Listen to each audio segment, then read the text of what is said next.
அலைஹி வஸல்லம் இடத்தில் ஒரு நபித்தோழர் வந்து கேட்கிறார், அல்லாஹுடைய தூதரே, அல்லாஹ் ரப்புல் ஆலமீன் அவனுடைய அடியார்களில் யாரை அல்லாஹ் நேசிக்கிறான்? சுப்ஹானல்லாஹ், என்ன கேள்வி பாருங்கள். இஸ்லாமிய மார்க்கத்தை நாம் படித்ததில் என்னை ஆச்சரியப்படுத்திய ஹதீஸில் இதுவும் ஒன்று.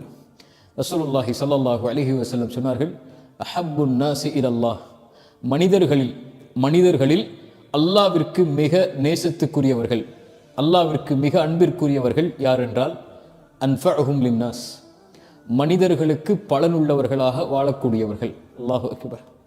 தன்னோடு வாழக்கூடிய படைப்பினத்திற்கு, மனித இனத்திற்கு, முஸ்லிம்களுக்கு மட்டுமல்ல, கிறிஸ்துவர்களுக்கு மட்டுமல்ல, இந்துக்களுக்கு மட்டுமல்ல, உலகத்தில் மனிதன் என்ற உருவத்தில் தோற்றத்தில் பிறந்த எல்லோருக்கும் பலனுள்ளவனாக வாழ்பவனே அல்லாஹ்விற்கு விருப்பத்திற்குரியவன், அல்லாஹ் அவரை நேசிக்கிறான் என்று அல்லாஹுடைய தூதர் ஸல்லல்லாஹு அலைஹி வஸல்லம் சொன்னார்கள்.